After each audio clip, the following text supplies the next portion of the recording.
जैसे कोर्स आज लॉन्च हो ही चुका है। इस कोर्स में आपको क्या क्या मिलने वाला है? 20 से 30% जो है पेपर लेवल अप हो रहा है। चांसेस होते हैं कि मिनिमम हर यूनिट से 10 से 11 क्वेश्चन जरूर आए। ये जो 2 यूनिट्स हैं ये न्यू इंक्लूड हुई है इस बार 2025 में, और 2026 में भी यही सिलेबस रहने वाला है। Understand the full syllabus. अभी जब हमने 2025 में तैयारी की थी तो करीब से करीब 10 से 15 बुक्स फॉलो की थी हमने। फेवरेट बुक होनी चाहिए हमारा जितनी भी बुक्स मेंशन हो रही है, हमारा जो कंटेंट है उन बुक्स का मिक्सचर होगा। हमारा कंटेंट तो हम देंगे ही देंगे, हम साथ में कुछ पीडीएफ्स या फोटोग्राफिक फॉर्म में क्या मेंशन किया हुआ है उस पर्टिकुलर बुक में वो भी आपको मेंशन करेगा, हमारा टेस्ट सीरीज भी। इसके बाद प्रिपरेशन स्ट्रेटेजीज में हमने क्या फोकस करना है, बार बार मैं 5 बार 10 बार इवन जब हमारी क्लासेस शुरू होंगे तब भी ये बार बार बताऊंगा, उन पे ज़्यादा फोकस करना है, ऐसा नहीं उनको छोड़ देना है। ठीक है, सॉल्व प्रीवियस ईयर पेपर्स ये तो हम आपको जरूर करवाएंगे। 2021 का, 23 का, 2025 का मेमोरी बेस्ड क्वेश्चंस है हमारे पास, प्रॉपर एनालिसिस के साथ उनको सॉल्व करवाएंगे कि किस तरह से क्वेश्चंस होते हैं। हेलो डियर स्टूडेंट्स, आप सभी को पता है कि आईआरआई वाला एएसआरबी नेट में 9 कोर्सेज में अभी अपनी क्लासेस दे रहा है। जिन लोगों को भी एएसआरबी नेट की प्रिपरेशन करनी है वो इन सारे सब्जेक्ट्स में आईआरआई वाला कोर्सेज लेके आ चुका है। Entomology, plant pathology, genetics and plant breeding, vegetable science, food science, agriculture economics, agriculture extension, agronomy और सोइल साइंस, ये सारी की सारी क्लासेस चल रही है जनवरी से। लेकिन एक और सब्जेक्ट है जिसकी बहुत ज्यादा रिक्वायरमेंट आ रही थी, हर बार कहीं पे भी यूट्यूब पे चले जाओ, मैसेज पे चले जाओ, कॉल्स पे चले जाओ कि सर हमारा एएसआरबी नेट का कोर्स कब आएगा। तो आप सभी के लिए एक बहुत बहुत बढ़िया न्यूज है कि ASRB net 4 floriculture and landscaping के लिए भी आईआरआई वाला अभी कोर्स लॉन्च कर रहा है। आप सभी को मैं बता दूं कि सबसे पहले आप लोग फ्लोरिकल्चर और लैंडस्केपिंग में एएसआरबी नेट का कोर्स आप सभी के सामने लॉन्च हो चुका है। प्राइस वही अफोर्डेबल 4999 है जिसकी वैलिडिटी आपको एग्जाम तक होगी। अगर एएसआरबी बार बार जैसे करता है कि लेट एग्जाम करेगा डेट से ज्यादा, तब भी आपको नो कॉस्ट इसको एक्सटेंड कर दिया जाएगा। इस कोर्स में आपको क्या क्या मिलने वाला है?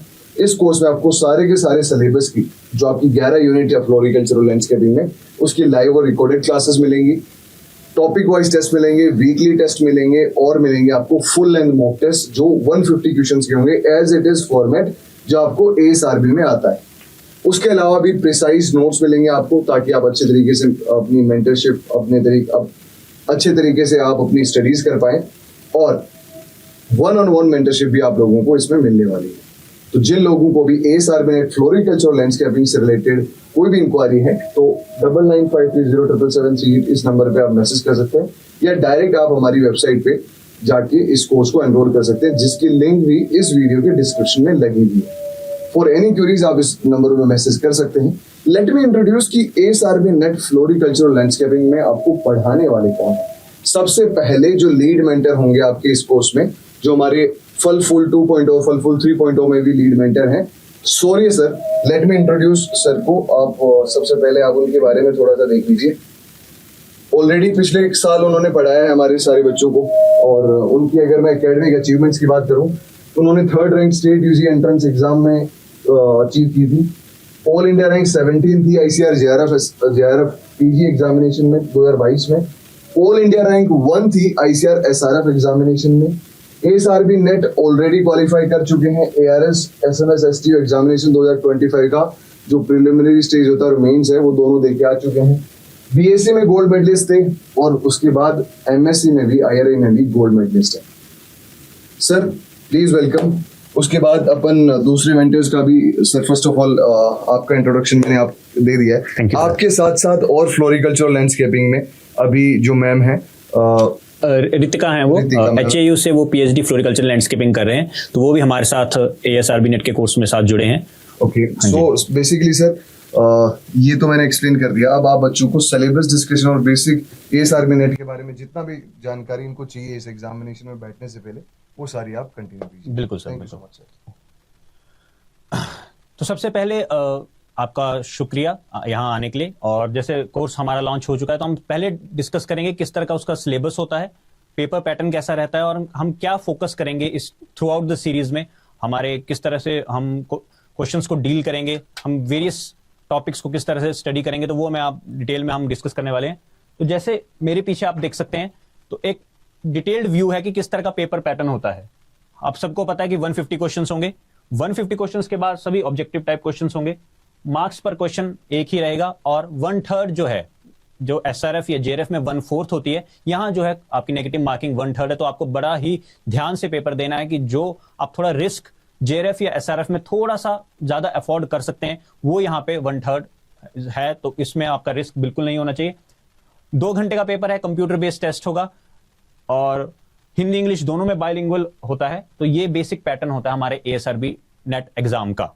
दूसरी बात, जो सबसे इंपॉर्टेंट बात मैं आपको बताना चाहूंगा, कि हर साल जो है, एवरी ईयर,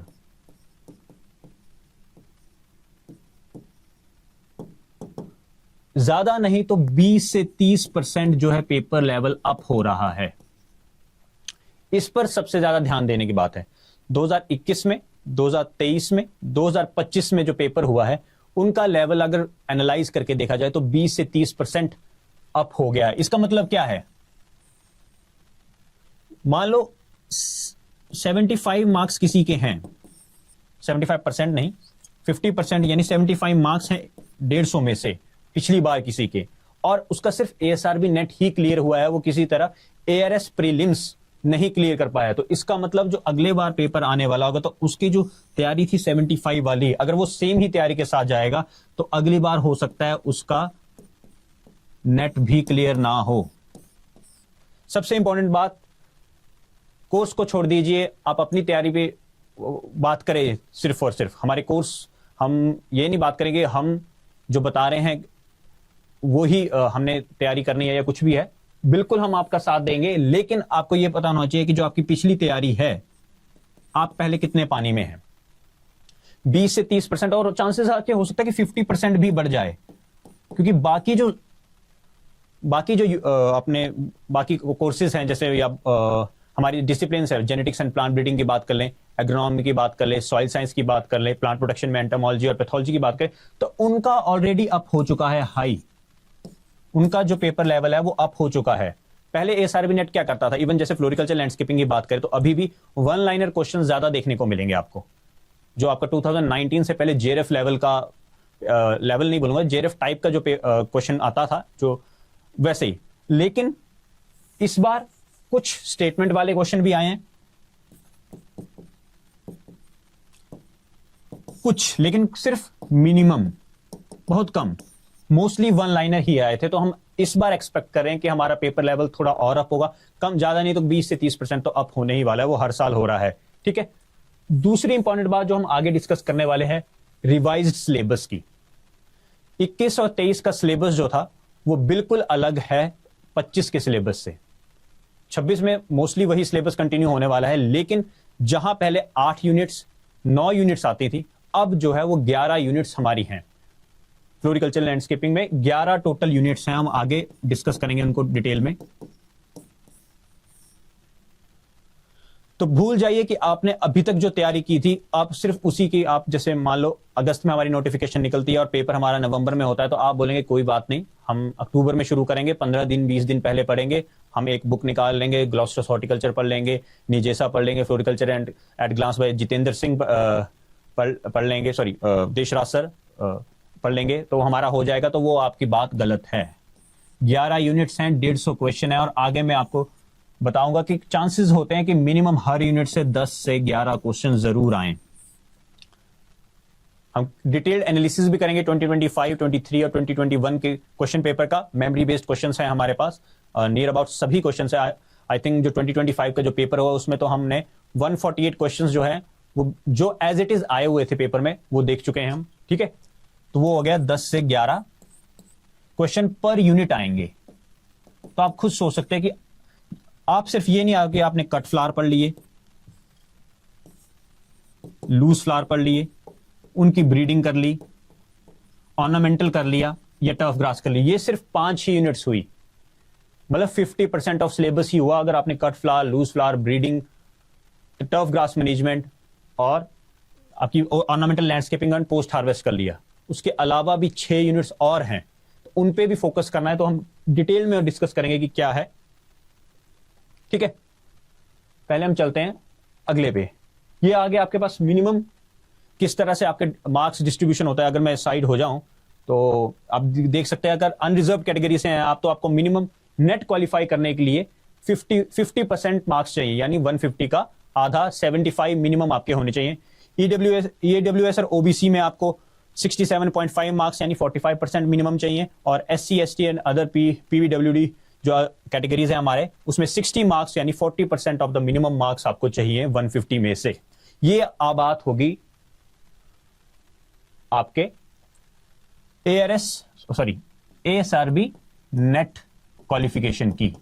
लेकिन अगर आपका टारगेट ये नहीं, एआरएस है, अगर आपका टारगेट एआरएस है तो ये मार्क्स किसी काम के नहीं, उसमें कोई मिनिमम क्राइटेरिया नहीं है। एआरएस की जो एआरएस प्रीलिम्स की जो क्वालिफिकेशन है वो डिपेंड करेगी कि आपकी नंबर ऑफ सीट्स कितनी निकली हैं।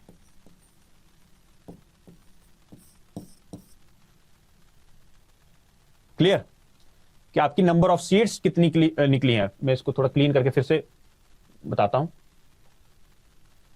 अगर हमारे पास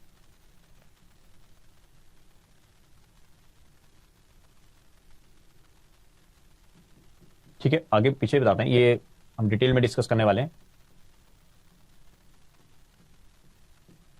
ठीक है, इसमें ही तो अगर आपका टारगेट एआरएस प्रीलिम्स है, आपने एआरएस प्रीलिम्स देना है और साथ में ही आपने उसके मेंस में बैठना है, तो वो नंबर ऑफ सीट्स डिपेंड करेगी। देखो इस बार आई थी, टोटल नंबर ऑफ सीट्स थी 4, यूआर में 2 थी, बाकी रिजर्व थी। इसका मतलब, और प्रीलिम्स की क्वालिफिकेशन के लिए 1:15 है, मतलब सिर्फ 60 बच्चों ने 60, इसको नोट कर लो, सिर्फ 60 बच्चों ने ही प्रीलिम्स क्लियर किया है और एआरएस मेंस के लिए एलिजिबल थे। एक और सीट थी एसटीओ की, अगर एक सीट है इसका मतलब सिर्फ 15 बच्चे ऐसे थे जो कि एसटीओ के लिए एलिजिबल थे। ये थोड़ा सा इस बार हटके जो हमारी एएसआरबी ने उस बार सिलेक्शन की है।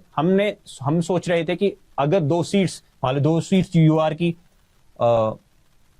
एआरएस में है और एक एसटीओ में है, तो हम सोच रहे थे 2 + 1 3, 45 स्टूडेंट्स जो हैं वो सिर्फ यूआर कैटेगरी में ही, आपके यूआर के अंडर टॉप 45 जो हैं आपके एसटीओ तक तो एलिजिबल हो जाएंगे, वो मेंस लिख पाएंगे। क्योंकि इस बार एसएमएस एसटीओ भी मेंस के ऊपर सिलेक्शन हो रही है। पहले होता था प्रीलिम्स के बेसिस पर ही आपकी लिस्ट बनती थी किन किन बच्चों का हुआ है, और दूसरा होता था फिर उसके बाद इंटरव्यू होगा। लेकिन इस बार एसएमएस और एसटीओ पोस्ट के लिए भी आपका 3 टायर सिस्टम चला हुआ है।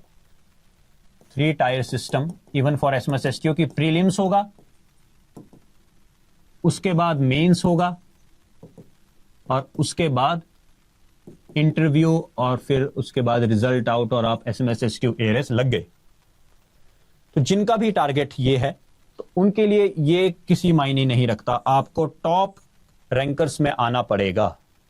एक्सपेक्टेड ये है कि अगली बार भी सीट्स कुछ इसी तरह आए, चांसेस हैं कि 1 या 2 सीट्स एक्स्ट्रा आगे, लेकिन आपकी वही देखिए कि आप टॉप 60 टॉप 50 बच्चों में अगर आप आएंगे, मोस्टली आप रखते टॉप 20 ही रखो। अगर आप टॉप 20 में रैंक कर रहे हैं तभी आप मेंस लिख रहे हैं, छोड़ दो बाकी चीजें।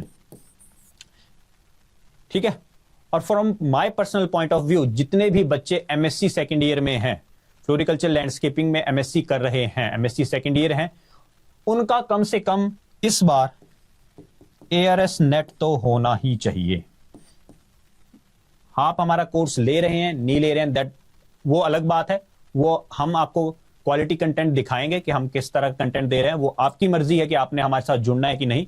लेकिन मैं आपको ये एक चैलेंज दे रहा हूं कि इस बार जितने भी MSc onwards, MSc second year onward जितने भी एलिजिबल होंगे, उनका एआरएस नेट तो होना ही चाहिए। और ये देखो, from my personal point of view ये तो बहुत कम मार्क्स हैं। 150 में से 75 मार्क्स लेना उस कोर्स में जो आप करीब 4 साल की बीएससी हॉर्टिकल्चर डिग्री, 2 साल की एमएससी, मतलब 6 साल से आप जो सब्जेक्ट पढ़ रहे हैं, जिससे आप टच में हैं, उसमें 50% मार्क्स लेना कोई बड़ी बात नहीं होनी चाहिए। अगर आप नॉर्मल आप इतनी 1-2 महीने लगा के भी 50% मार्क्स नहीं ला पा रहे हैं तो वो बहुत टेंशन वाली बात है। और जितने भी बच्चे पीएचडी कर रहे हैं, हम जो कि पीएचडी कर रहे हैं, कहीं से भी पीएचडी कर रहे हैं फ्लोरिकल्चर एंड लैंडस्केपिंग में, उनके लिए तो मस्ट है कि जिनका अभी तक नहीं हुआ है, या जो पहली बार बैठेंगे, मस्ट है कि नेट तो होना ही चाहिए, लेकिन उनका टारगेट ये होना चाहिए कि हम कम से कम एआरएस मेंस में बैठें। 20 सीट्स हो, 15 सीट्स हो, 10 सीट्स हो, 50 सीट्स हो, कितनी भी सीट्स हो, जितने भी पीएचडी वाले हमारे पीएचडी फर्स्ट ईयर मोस्टली, बाकी second third year fourth year उनका तो मैक्सिमम हो ही गया था, और एक या दो बार उन्होंने एआरएस मेंस लिखा भी है, उनको एक्सपीरियंस भी है। लेकिन एमएससी सेकंड ईयर, इवन मैं एमएससी फर्स्ट ईयर को भी बोलूंगा, फर्स्ट सेकंड ईयर, और जो पीएचडी फर्स्ट ईयर के हैं, जो इस बार नहीं बैठ पाए एआरएस मेंस में, या इस बार उनका पहला अटेम्प्ट होगा, जिन भी बच्चों का, कम से कम मस्ट है कि पीएचडी वालों का नेट तो होना ही होना चाहिए, और कोशिश ये होनी चाहिए कि आप अपना इतना जोर लगाएं कि आप कम से कम एआरएस मेंस में तो जरूर बैठें, क्योंकि एआरएस मेंस में बैठना एक अलग तरह का एक्सपीरियंस है। और जो भी इस फील्ड में, रिसर्च में, टीचिंग में, या फर्दर साइंटिस्ट वाली लाइन में जाना चाहता है, तो उनके लिए मैंडेटरी है, no if and buts, mandatory है। ठीक है, अब हम चलेंगे, ये हमने बात कर ली। ये अगर आप बात करें तो ये है हमारे लिस्ट ऑफ टॉपिक्स हैं।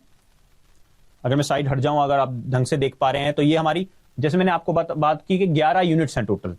पहले 2023 में 9 यूनिट्स थी, 2021 में 8 ही यूनिट्स थी। कौन सी 3 यूनिट्स कौन सी वो अलग से जुड़ी हैं, वो बात करें। सिस्टमैटिक ऑफ ऑर्नामेंटल प्लांट्स, ये जो यूनिट आई है, इंक्लूड हुई है, ये इस बार ही, ये वेजिटेबल साइंस में भी सिस्टमैटिक्स इंक्लूड किया गया है, फ्रूट साइंस में भी इंक्लूड किया है। क्यों? क्योंकि बेसिक बॉटनी और कुछ बेसिक ब्रीडिंग या जर्मप्लाज्म कंजर्वेशन के टर्म्स, कुछ टॉपिक्स, वो काफी इंपॉर्टेंट हो जाते हैं रिसर्च पॉइंट ऑफ व्यू से। जब आप कल को साइंटिस्ट लगेंगे, कहीं आप सब्जेक्ट मैटर स्पेशलिस्ट लगेंगे, एसएमएस लगेंगे, एसटीओ लगेंगे, या कहीं आप असिस्टेंट प्रोफेसर्स लग रहे हैं, तो आपका एक बेसिक हैंड आपकी पर्टिकुलर क्रॉप्स पे होना जरूरी है, आपका नॉलेज उस पे होना चाहिए। तो ये सिस्टमैटिक्स ऑफ ऑर्नामेंटल प्लांट्स एक इंपॉर्टेंट यूनिट इंक्लूड कर दी गई है।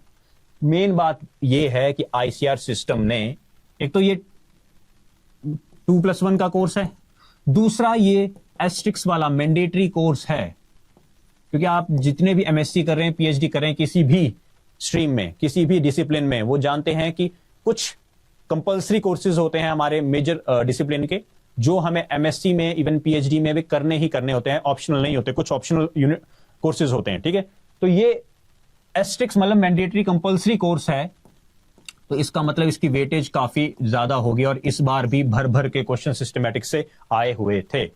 इवन मेंस में भी सिस्टमैटिक्स के क्वेश्चन आए हुए थे। ठीक है, ब्रीडिंग ऑफ ऑर्नामेंटल प्लांट्स, ये आप सबको पता है, इंपॉर्टेंट है ही। Commercial production of cut flowers, बिल्कुल। Commercial production of loose flowers, again. Ornamental gardening and landscaping, तो ये ऊपर की जो 5 यूनिट्स हैं, ये तो आपकी मैंडेटरी वाली ही हैं सारी, और ये कोर बना देती है आपका फ्लोरिकल्चर का। और मोस्टली बच्चे, अगर मैं बात करूं, जैसे अगर पहले की बात करूं, तो हमारी जो तैयारी थी वो यहीं तक सीमित रह जाती है। जेआरएफ, एसआरएफ, कहीं किसी भी तैयारी, ये cut flower, loose flower, breeding, ornamental gardening, थोड़ा बहुत अगर बात कर ली जाए तो ये टर्फ ग्रास मैनेजमेंट की पढ़ लेते हैं हम। यही 4-5 यूनिट्स में ही हमारी जो तैयारी वो सीमित रह जाती है, और वही उसी चीज से हमने बचना है, क्योंकि बाकी जो यूनिट्स हैं, बात करूं जैसे बाकी यूनिट्स हैं, अगली यूनिट जैसे आ गई है protected cultivation of flower crops, important है। इसमें 2 पार्ट्स, जैसे हम इसका जब सिलेबस डिस्कस करेंगे तब मैं आपको बता दूंगा। Protected cultivation of flower crops important, value addition एक इंपॉर्टेंट वो है। 2+1 के कोर्स हैं। अब मैं ये 2+1, 1+1 क्यों बता रहा हूं, क्योंकि जब पेपर सेट होता है तो एक क्राइटेरिया ये भी रहता है कि जिस कोर्स के आईसीआर ने credit hours during study MSc के दौरान, पीएचडी के दौरान ज्यादा बताए गए हैं। हाँ, सबसे इंपॉर्टेंट बात, एएसआरबी नेट जो है एमएससी लेवल का पेपर है, तो एमएससी का ही सिलेबस जो है, आईसीआर का जो रिवाइज सिलेबस है वही फॉलो होता है उसमें। ठीक है, अगली आगे जैसे हम turf grass management, lawn management, आप सबको पता है। अगली जो 3 यूनिट्स हैं, 3 में से एक तो ये जैसे लास्ट में जो है वो कैड है, कंप्यूटर एडेड डिजाइनिंग, ये 2021 में भी थी, 23 में भी थी। लेकिन ये जो इंडोर प्लांट्स और सीड प्रोडक्शन है, ये जो 2 यूनिट्स हैं, ये न्यू इंक्लूड हुई है इस बार 2025 में, और 2026 में भी यही सिलेबस रहने वाला है। Indoor plants and interior escaping and seed production in flower crops specific units हैं और क्वेश्चंस आए हैं इस बार भी।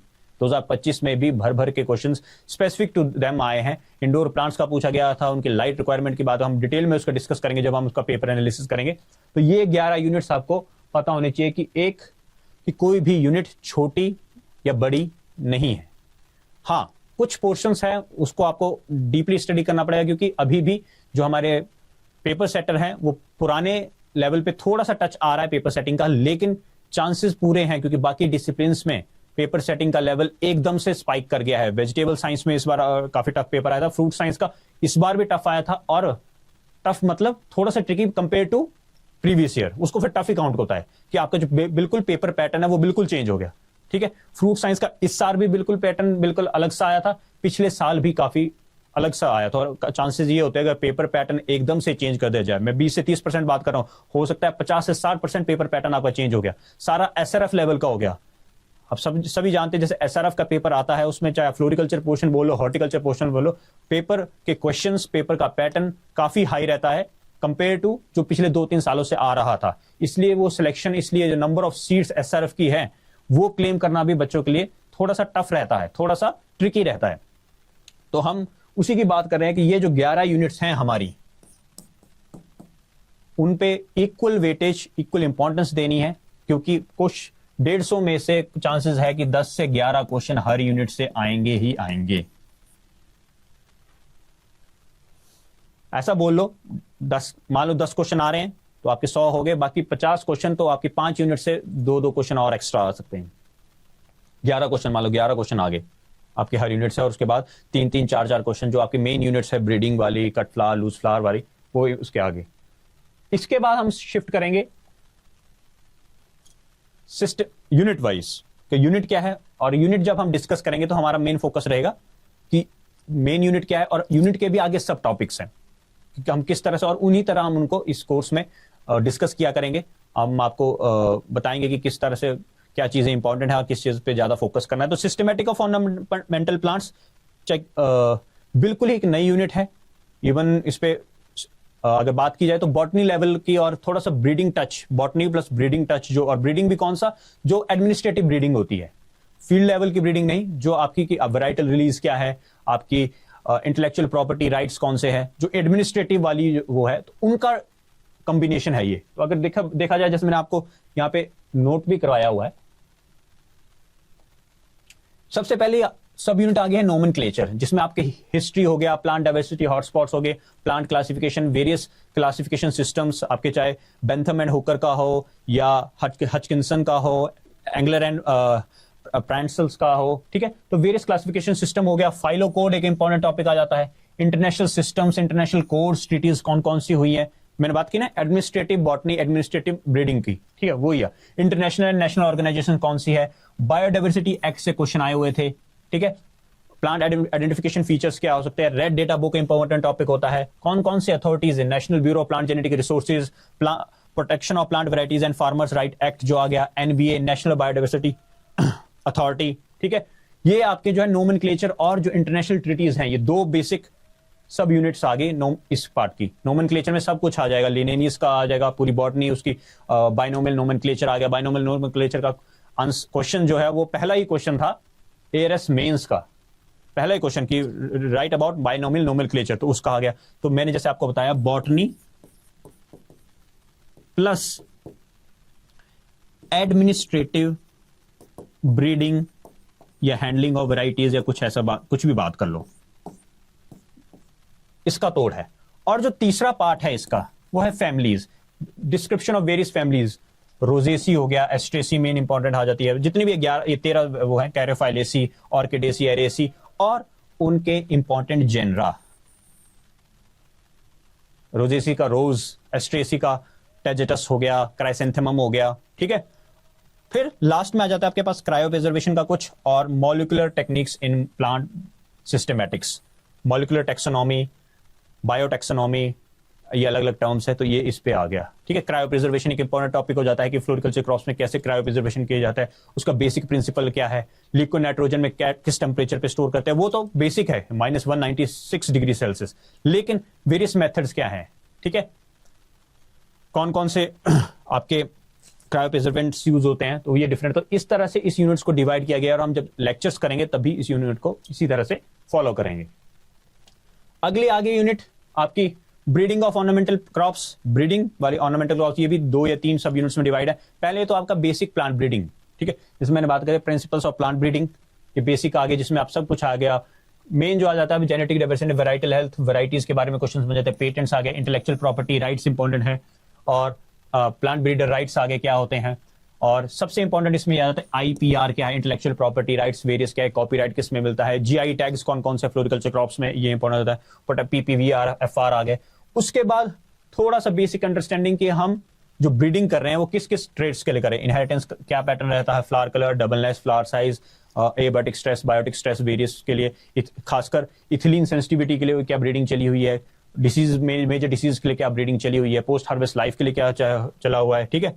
और फिर ब्रीडिंग मेथड्स आपके पास वेरियस आ गए। ये जो है बेसिक प्रिंसिपल ब्रीडिंग जो है आपके, ठीक है, कि आपके hybridization, domestication, introduction, selection, F1 hybrids कैसे बन रहे हैं, पॉलीप्लाइडी म्यूटेशन ब्रीडिंग कैसे कैसे हो रही है, अलग अलग मेजर क्रॉप्स में उनकी कौन कौन सी वैरायटीज निकली हुई हैं, ठीक है। और जो स्पेसिफिक टू फ्लोरिकल्चर क्रॉप्स है वो रोल ऑफ बायोटेक्नोलॉजी, इससे क्वेश्चन भी बनने के चांसेस काफी रहते हैं। रोल ऑफ बायोटेक्नोलॉजी इसमें somaclonal variation, in vitro propagation, in vitro mutagenesis, gynogenesis, androgenesis, ये न्यू टर्म्स जो कि specific to floriculture crops, ornamental crops है, क्योंकि टिश्यू कल्चर या माइक्रो प्रोपगेशन जो फ्लोरिकल्चर क्रॉप्स में काफी क्रॉप्स में एक कमर्शियल मेथड ऑफ प्रोपगेशन है। आपकी वेरियस टिश्यू कल्चर लेबोरेटरीज हैं वो आपका इन विट्रो कल्टीवेशन कर रहे हैं, इन रोल ऑफ, उसके बाद रोल ऑफ हेट्रोसिस वगैरह। ये रोल ऑफ हेट्रोसिस जो है वो सीड प्रोडक्शन वाली यूनिट्स में भी इसको कवर किया गया है। बेसिक प्लांट ब्रीडिंग प्लस जो मॉडर्न बायोटेक्नोलॉजिकल टूल्स हम यूज कर रहे हैं, और साथ में जो बैरियर्स होते हैं, मेल स्टेरिलिटी, इनकम्पैटिबिलिटी आ गया, और breeding objectives, constraints and achievements, यहां पे आ गए आपके क्रॉप्स। इसके बाद जो मेंशन क्रॉप्स है, कमर्शियल फ्लावर क्रॉप्स है, rose, jasmine, chrysanthemum, marigold, gladiolus, hibiscus, bougainvillea, various crops हैं।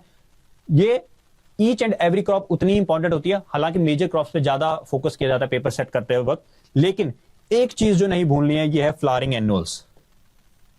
मेजर क्रॉप्स तो आप जैसे पढ़ने लगते हैं तो पता कहां खत्म हो जाती है, रोज पढ़ लिया, जैस्मिन पढ़ लिया, क्राइसेंथेमम, मैरीगोल्ड, गिलार्डी तो कहां पढ़ा, ट्यूबरोज, क्रोजेंड्रा पढ़ लिया थोड़ा, लिलियम पढ़ लिया, ऑर्किड हो गया, ग्लैडियोलस हो गया, जर्बरा पढ़ लिया, कार्नेशन और ढालिया, बस खत्म। लेकिन ये जो फ्लावरिंग एनुअल्स दिए हुए हैं ना, भर भर के कंटेंट है इनमें, बुक्स में जो हमारी स्टैंडर्ड बुक्स है, जैसे टीके बोस की कमर्शियल फ्लावर्स की बुक है, भर भर के नया कंटेंट है और नई नई चीजें ऐसी है जो आपकी वन लाइनर बुक्स में या कुछ उसमें नहीं मिलेगी। बुक्स की में हम डिस्कस करेंगे आगे कि क्या है।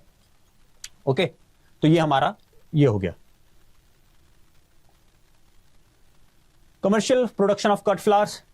इसमें भी 2 सब यूनिट्स बात करूंगा, एक तो फ्लावर क्रॉप्स, आपको कमर्शियल प्रोडक्शन एस्पेक्ट्स पता होनी चाहिए। दूसरा जो ये ऊपर वाला टॉपिक है, ये मेंस के ऊपर पॉइंट ऑफ व्यू से ज्यादा इंपॉर्टेंट है, जिसमें nursery management, national international scenario, थोड़ा बहुत पूछ लेते हैं कि नेशनल इंटरनेशनल सिनेरियो का क्वेश्चन एक आधा बन जाए प्रीलिम्स में ये, लेकिन मेंस में ज्यादा इंपॉर्टेंट होती है ये जो ऊपर वाली टर्म्स है सारी। इसमें आपको ऑब्जेक्टिव वे से ज्यादा क्वेश्चन आने का चांसेस कम है, बल्कि सब्जेक्टिव वे में क्वेश्चन आने के ज्यादा चांसेस है। जैसे कमर्शियल कट फ्लावर प्रोडक्शन, इसमें कमर्शियल वैरायटीज कौन सी है, आईपीएम, आईएनएम, फर्टिगेशन, वेरियस जो आपकी क्रॉप स्पेसिफिक प्रैक्टिसेस है, बेंडिंग किसमें होती है, रिटूनिंग किसमें होती है, ट्रेनिंग, प्रूनिंग, पिंचिंग किस तरह से की जाती है। उसके बाद फ्लावर फोर्सिंग एक इंपॉर्टेंट टॉपिक रहता है, year around off season flowering करवानी है, ठीक है। उसके बाद कट फ्लावर स्टैंडर्ड्स क्या होते हैं, ग्रेडिंग क्या है, हार्वेस्टिंग इंडेक्सेस, हार्वेस्टिंग स्टेजेस कौन सी है, मार्केटिंग कैसे करें, एक्सपोर्ट पोटेंशियल हो गया, एग्री एक्सपोर्ट जोन्स आ गए, ठीक है। और सबसे इंपॉर्टेंट मतलब 100% गवर्नमेंट ऑफ इंडिया ने 100% एक्सपोर्ट ओरिएंटेड यूनिट बोला गया है फ्लोरिकल्चर इंडस्ट्री को। और उसके बाद आपके पास ऑक्शन सेंटर्स और फ्लावर क्रॉप्स आपकी जो मेंशन है इसमें ईच एंड एवरी, ये आपकी कट फ्लावर क्रॉप में इंपॉर्टेंट है। सबसे इंपॉर्टेंट जो आपकी जैसे ये लाइमोनियम स्टॉक है, ये जो न्यू एज क्रॉप्स हैं, हालांकि ये काफी टाइम से है, लेकिन सिलेबस में द मोमेंट ये रिवाइज होकर इंक्लूड हुआ है, जो वेरियस स्टेट एग्रीकल्चर यूनिवर्सिटीज अगर बात करें, जैसे स्टॉक, लाइमोनियम, इन पे काम भी हो रहा है। जो हमारी वाइस परमार यूनिवर्सिटी है उन पे काफी अच्छा काम हो रहा है, एल्स्ट्रोमेरिया पे काम हो रहा है। ये न्यू एज क्रॉप्स हैं, बल्बस क्रॉप्स हो, एनुअल्स क्रॉप्स हो, ठीक है। और जैसे एक लिजियंथस है, काफी अट्रैक्टिव फ्लावर होता है, तो न्यू एज क्रॉप्स पे भी फोकस किया जाता है और 1-2 क्वेश्चन जरूर पूछ लिए जाते हैं उनसे, ठीक है। सिमिलर कॉन्टेक्स्ट है अगले लूज फ्लावर में भी। लूज फ्लावर में भी वही ऊपर वाला मेंस के हिसाब से ज्यादा इंपॉर्टेंट है, प्रीलिम्स में कम क्वेश्चन बनते हैं। स्पेशल हॉर्टिकल्चर प्रैक्टिसेस आ गई आपके पास, सेम वही फ्लावर ट्रेडिंग किस तरह से हो रही है, हार्वेस्टिंग इंडेक्स बिल्कुल, फिजियोलॉजिकल इंटरवेंशन और केमिकल रेगुलेशन किस तरह से हो रही है। और एक और टॉपिक होता है फिजियोलॉजिकल डिसऑर्डर्स वाला, कौन कौन से फिजियोलॉजिकल डिसऑर्डर्स है, कट फ्लावर में भी है, लूज फ्लावर में भी है। उसके बाद इंस्टीट्यूशनल सपोर्ट वगैरह, इसमें वैरायटीज आ गए और आपके पास लेटर ऑन फ्लावर क्रॉप्स आ गए। और फ्लावर क्रॉप्स में भी जैसे आप जिन्होंने एसआरएफ लिखा होगा आपको पता होगा ये नॉन ट्रेडिशनल फ्लावर्स जो हैं वो काफी कॉमनली पूछे जा रहे हैं पिछले 2 या 3 सालों से, नॉन ट्रेडिशनल फ्लावर, तो इनके ऊपर भी इंपॉर्टेंस है। लोटस वाटर लिली भी एक इंपॉर्टेंट क्रॉप मानी गई है लूज फ्लावर में भी, और उससे भी क्वेश्चन बनने के चांसेस कम हमेशा रहते हैं। एसआरएफ में निक्टेंथिस से क्वेश्चन आ चुका है, डेबनाई मोन्टाना से, इक्सोरा से क्वेश्चन बन रहे हैं, ठीक है। तो ये आपके एचपीएमसी एपीएमसी आपके वेरियस फ्लावर मार्केट्स कैसे तरह रेगुलेट होता है, ठीक है। तो ये इस तरह से आपका लूज फ्लावर वाला भी same as of cut flower आपका डिवाइड किया गया है। Fifth, ornamental gardening and landscaping पढ़ते आ रहे हैं। ऑर्नामेंटल गार्डनिंग एंड लैंडस्केपिंग में कुछ नहीं है, गार्डन्स हैं, स्टाइल्स हैं, लैंडस्केपिंग प्रिंसिपल्स हैं। उसके बाद उसकी हिस्ट्री, सबसे इंपॉर्टेंट तो आपकी हिस्ट्री ही आती है। उसके बाद आपके various type of special gardens हैं, water garden, bog garden, terrace garden, roof garden, rock garden. Types of gardens हैं, Mughal garden, Mughal, Persian, Italian, Roman, French, English, Japanese. Styles of garden है formal, informal, free style gardening, then wild gardening, किसने concept दिया है वो important आ जाता है। उसके बाद living components, non living components, जो बेसिक बीएससी से पढ़ते आ रहे हैं हम। बेसिक बीएससी, लिविंग कंपोनेंट्स कौन सा, नॉन लिविंग कंपोनेंट्स कौन से, ये आपके पास देखो स्पेशलाइज्ड गार्डन्स आ गए, ठीक है। ये आपके टाइप्स ऑफ गार्डन आ गए, स्टाइल ऑफ गार्डन आ गए आपके पास, ठीक है। Styles and types of garden आ गए ये, और डिटेल में जेन गार्डन एक कंपोनेंट आ जाए। और उसके बाद है लैंडस्केपिंग, पहले आपकी गार्डनिंग आ गई, उसके बाद लैंडस्केपिंग प्रिंसिपल्स आपके पास, सिंबल्स कौन से यूज करने हैं, प्रिंसिपल ऑफ सर्कुलेशन, और लैंडस्केपिंग ऑफ डिफरेंट इंस्टीट्यूट्स, ये इंपॉर्टेंट पार्ट हो जाता है। उसके बाद बायोस्थेटिक प्लानिंग आपके पास, थेरेपेटिक गार्डनिंग, रेजिडेंशियल एरियाज की गार्डनिंग कैसे करनी है, ज़ेरिस्केपिंग, वाटर स्केपिंग, ये आपके इंपॉर्टेंट सब टॉपिक्स हो जाते हैं ऑर्नामेंटल गार्डनिंग में। और एक जो इसमें आई थिंक मेंशनड अगर होगा, स्पेशली मेंशन नहीं है आपके यहाँ, ये जो है वो कोर बना देता है आपके लैंडस्केपिंग का। अगर मैं इसको इससे करता हूं, ठीक है, एजेस है जिससे convert, climbers, creepers, tree, shrubs, cacti, succulents, herbs, even ferns भी, एनुअल, सीजनल्स, ये trees, shrubs, climbers, annuals 4, cacti and succulents, palms and cycads, ferns और other ornamental grasses and bamboos, ये आपके ये जो मेन इनके नाम, बोटेनिकल नेम, फैमिली, कौन सा किस कंडीशन में लगता है, ये काफी इंपॉर्टेंट हो जाता है। तो ये आपका कोर बना देता है ornamental gardening and landscaping unit का। काफी बड़ी यूनिट है, सबसे बड़ी यूनिट मुझे लगता है यही है, इसमें आपकी वैरायटी काफी ज्यादा है। और द मोमेंट जहां पे ट्री, श्रब्स, क्लाइंबर ये आ गया, तो अगर आपका इसमें इंटरेस्ट जाग जाए तो इनको याद करना आसान रहता है, क्योंकि आपको डे टू डे लाइफ से कनेक्ट होकर देखना पड़ता है कि हमारे आसपास कौन से प्लांट्स लगे हैं। तो थोड़ा सा ये उस तरह से ट्रिकी हो जाता है कि अगर, क्योंकि इतने सारे नाम होंगे आपको याद करने के लिए, तो लेकिन बेसिकली अगर आपने 20 नाम भी आपको थोड़े बहुत आइडिया है तो आपका चल पड़ता है। तो इतना डीप में जाके भी जिनको इंटरेस्ट है वो काफी अच्छे से इसको कवर कर लेते हैं। Protected cultivation of flower crops, तो प्रोटेक्टेड कल्टीवेशन में भी दो भाग में इसको डिवाइड किया गया है। Types of green house, poly house, जैसे ये, तो इसमें प्रोटेक्टेड कल्टीवेशन में एक तो है ग्रीन हाउस टेक्नोलॉजी, जिसमें types of green house design principles, किस तरह का ग्रीन हाउस कहां लगेगा, हाइट क्या होगी, रूफ पैटर्न क्या रहेगा, ठीक है, और वेंटिलेशन क्या है, वेरियस एनवायरमेंटल कंट्रोल मैकेनिज्म क्या है, CO2 कैसे कंट्रोल करेंगे, humidity, air, light, fan pad cooling system, heating cooling system, ठीक है, और वेरियस किस तरह से हमने इरिगेशन और वाटर मैनेजमेंट करनी है, प्री के हिसाब से भी और मेंस के हिसाब से भी लिखने को भी काफी अच्छा आता है। आपकी ओरिएंटेशन कैसे रहेगी, हाँ इसमें जैसे फिजियोलॉजिकल डिसऑर्डर इसमें स्पेशली मेंशन किए हुए हैं, फिजियोलॉजिकल डिसऑर्डर क्या क्या रहेंगे, केमिकल मेथड्स क्या रहेंगे उनके लिए, और स्पेशल हॉर्टिकल्चर प्रैक्टिसेस जो आपकी ग्रीन हाउस में लगती हैं वो आपके इंपॉर्टेंट आ जाता है। एक्सपोर्ट स्टैंडर्ड्स, फ्लावर लेबल्स, ये आ गया। ऑटोमेशन इन ग्रीन हाउस किस तरह से रहेगा, एग्जिम पॉलिसी और एपिडा रेगुलेशन क्या रहेंगी एक्सपोर्ट के लिए, NHB का क्या रोल है, और आपकी फिर लेटर ऑन फ्लावर क्रॉप्स कौन कौन सी है, रोज, क्राइसेंथेमम, कार्नेशन, जरबरा, ऑर्किड जो आपकी, और उनके कट फ्लावर जो उनकी कट फ्लावर प्रोडक्शन हो रही है या उनकी प्रोटेक्टेड कल्टीवेशन हो रही है, उनमें स्पेसिफिक क्या चेंजेस आ रहे हैं, क्या CO2 रिक्वायरमेंट है, क्या लाइट रिक्वायरमेंट है, कोई अगर डिसीज वगैरह आ रहे हैं तो उसको किस तरह मैनेज करना है, कौन सी स्पेशल प्रैक्टिसेस मॉडर्न डेज में फॉलो हो रही है, तो ये चीजें इसमें आ जाती हैं, ठीक है, प्रोटेक्टेड कल्टीवेशन में। तो इसकी दो है, एक तो फ्लावर क्रॉप्स और दूसरा ग्रीन हाउस टेक्नोलॉजी का बेसिक, कि ग्रीन हाउस कैसे डिजाइन करना है, उनका स्ट्रक्चर कैसा होगा, उनकी जो जो भी वैसा होगा, ठीक है। अगली अगली जो यूनिट है, unit number 7, value addition in flower crop. ये भी काफी बड़ी यूनिट है। वैल्यू एडिशन में कि वैल्यू एडेड प्रोडक्ट्स कौन से हैं, फ्लावर अरेंजमेंट आएंगे इसमें, आपके ड्राई फ्लावर टेक्नोलॉजी आ जाएगी। देखिए अब हम यहाँ पे देखेंगे, जैसे आपके पास वैल्यू एडेड प्रोडक्ट्स हो गए, टेक्निक्स ऑफ वैल्यू एडिशन होगी, ठीक है। ड्राइंग पर्पस के लिए आ गया, ये आ गया फ्लावर अरेंजमेंट आ गया, फ्लोरल अरेंजमेंट्स आ गए, सिलेक्शन ऑफ कंटेनर, जैसे वेरियस जापानीज फ्लावर अरेंजमेंट दी हुई हैं, ठीक है। उसके बाद आपके पास ड्राई फ्लावर आ जाते हैं, dry flower collection, various methods आते हैं, मेथड्स ऑफ वो आ गया, ड्राइंग, ग्लाइसरिंग, ब्लीचिंग, ये डिफरेंट मेथड्स हैं, एम्बेडिंग, प्रेसिंग, इनके प्रिंसिपल्स क्या होते हैं, क्या फायदे होते हैं, क्या नुकसान होते हैं, कौन कौन से फ्लावर आपके यूज होते हैं, जैसे वाटर ड्राइंग किस में की जाती है, आपकी प्रेस ड्राइंग किस में की जा सकती है, वैक्यूम ड्राइंग और फ्रीज ड्राइंग किस में की जाती है, फ्रीज ड्राइंग को लाइफलाइजेशन भी बोला जाता है। तो ऐसी terms, dry flower, value added products, flower arrangement. उसके बाद भी कंक्रीट और एसेंशियल ऑयल एक्सट्रैक्शन मेथड्स क्या हैं, और साथ में ही टाइप्स ऑफ पिगमेंट्स में उनमें एक्सट्रैक्शन, पिगमेंट कौन कौन से पिगमेंट्स हैं, कौन से सोर्सेज होते हैं। सोर्सेज से क्वेश्चन आया था कि किस अनाटो आया था, अनाटो सीड्स, अनाटो जो है वो किसके लिए यूज होता है और क्या उसका बोटेनिकल नेम है, ठीक है, जो उसका सोर्स है, ठीक है। सिंथेटिक एंड नेचुरल डाइज से भी क्वेश्चन बनते हैं, कॉस्मेटिक, फार्मास्यूटिकल आगे, कलर रिटेंशंस वगैरह आगे, और वेरियस एक्सट्रैक्शन मेथड्स और वैल्यू ड्राइड प्रोडक्ट्स भी आपके ये आगे, पैकेजिंग वगैरह, उसके पोस्ट हार्वेस्ट मैनेजमेंट कैसे करनी है ड्राई फ्लावर्स की, उससे इंपॉर्टेंट टॉपिक हो जाता है। तो इस तरह से आपका वैल्यू एडिशन वाला जो टॉपिक है वो इस तरह से डिवाइड है, ठीक है।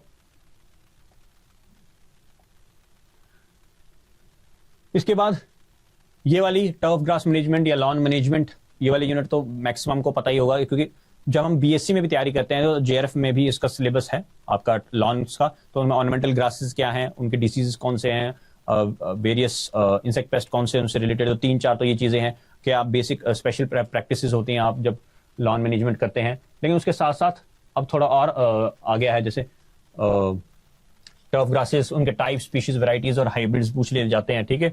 डिफरेंट लोकेशंस में सिलेक्शन का क्या है, रूफ गार्डनिंग में कैसे टर्फिंग करनी है। लेकिन सबसे इंपॉर्टेंट है आपके establishment methods, seeding, sprigging, dibbling, plugging, sodding, turfing, turf plastering, hydroseeding, ये आपके पास एस्ट्रोटर्फिंग। ये एस्ट्रोटर्फिंग की नई टर्म है, जो सिंथेटिक टर्फिंग है, आपका एस्ट्रोटर्फ होगा, ठीक है। उसके क्या फायदे हैं, क्या नुकसान है, ये इंपॉर्टेंट आ जाता है। टर्फ ग्रास मैनेजमेंट में क्या रहता है, इरिगेशन कैसे मैनेज करनी है, और various aeration, rolling, core aerification, dethatching, verti cutting, soil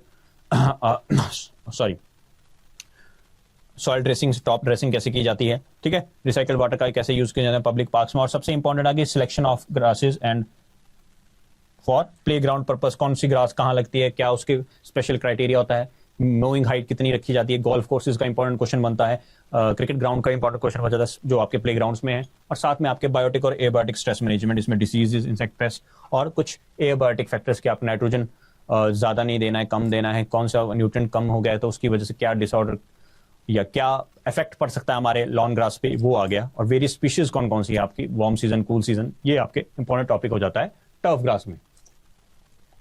इसके बाद चलते 9 पे, जो कि प्योरली नई यूनिट है, इस बार 2025 में ही पहली बार आई थी, और जो indoor plant and interior scaping. तो इसके में भी आपका एक role of indoor plants in pollution mitigation, ये इंपॉर्टेंट टॉपिक बन जाता है। कौन कौन से इंडोर प्लांट्स हैं, उनकी classification based on light requirement हो गया, टेम्परेचर पे, ह्यूमिडिटी उनकी कैसी रहती है, तो उनकी क्लासिफिकेशन इंपॉर्टेंट हो जाती है, ठीक है। जैसे क्लासिफिकेशन में प्रिंसिपल आ गया।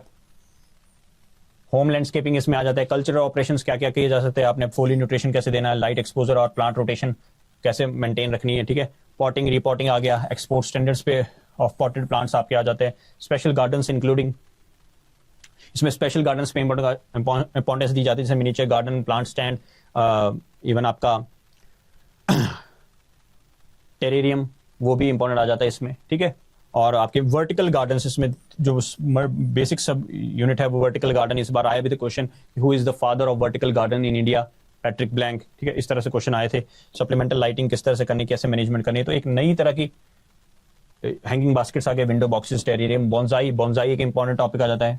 स्टाइल्स ऑफ बॉन्साई के ऊपर क्वेश्चन पूछा जाता है। उसका जापानीज नेम, चाइनीज नेम पूछा जाता है, और उसका बेसिक कि उस किस तरह का बोनसाई होता है वो इंपॉर्टेंट आ जाता है। बोनसाई में कौन कौन से प्लांट्स यूज होते हैं वो पूछ लेते हैं, ठीक है। इंडोर प्लांट्स आ गया। तो ये आपकी कंप्लीटली न्यू यूनिट है, और इसके जो सोर्स है पढ़ने का वो भी हम आगे डिस्कस करेंगे कि किस तरह के सोर्स हैं उसमें, और वही हम बात करेंगे। इसके बाद seed production in flower crops. बिल्कुल, सीड प्रोडक्शन पहले तो बेसिक ब्रीडिंग होती है, बेसिक सीड प्रोडक्शन है कि आपको पता होना चाहिए ब्रीडर सीड क्या होता है, सर्टिफाइड सीड क्या होता है, न्यूक्लियस सीड उनके कैसे बनते हैं, एग्रो टेक्निक्स फॉर प्रोडक्शन आ गया। नेशनल और इंटरनेशनल सिनेरियो क्या रहा है, कहाँ से कब से शुरू हुई है आपकी फ्लावर प्रोडक्शन इन इंडिया में, ठीक है। उसके बाद वेरियस मेथड्स जैसे मास सिलेक्शन आ गया, प्रोजेनी सिलेक्शन आ गया, यूज ऑफ वी आ गया, मेल स्टेरिलिटी, इनकम्पैटिबिलिटी, बिल्कुल जो ब्रीडिंग वाला आ गया। हाइब्रिड सीड प्रोडक्शन, पेटूनिया में, मैरीगोल्ड में, मल्टीपल अदर क्रॉप्स में हाइब्रिड F1 हाइब्रिड किस तरह से बनाया जाता है, वेरियस स्टेप्स क्या हैं उसके, क्या चीजें ध्यान में रखी जाती है, कौन कौन से हाइब्रिड्स निकले हुए हैं। F2 हाइब्रिड्स भी ऑर्नामेंटल में, ये नई बात है, एक नई चीज जो मोस्टली आपने F1 हाइब्रिड सुना होगा, लेकिन आपने ये भी जिन्होंने ऑर्नामेंटल्स थोड़ा देखा है उसमें F2 हाइब्रिड्स भी कॉमन है, सीड मिक्सचर्स कॉमन होते हैं, ओपन पॉलिनेटेड वैरायटीज कॉमन होती हैं, कौन कौन सी हैं, ठीक है। प्रोडक्शन F1 हाइब्रिड्स हो गया, ठीक है।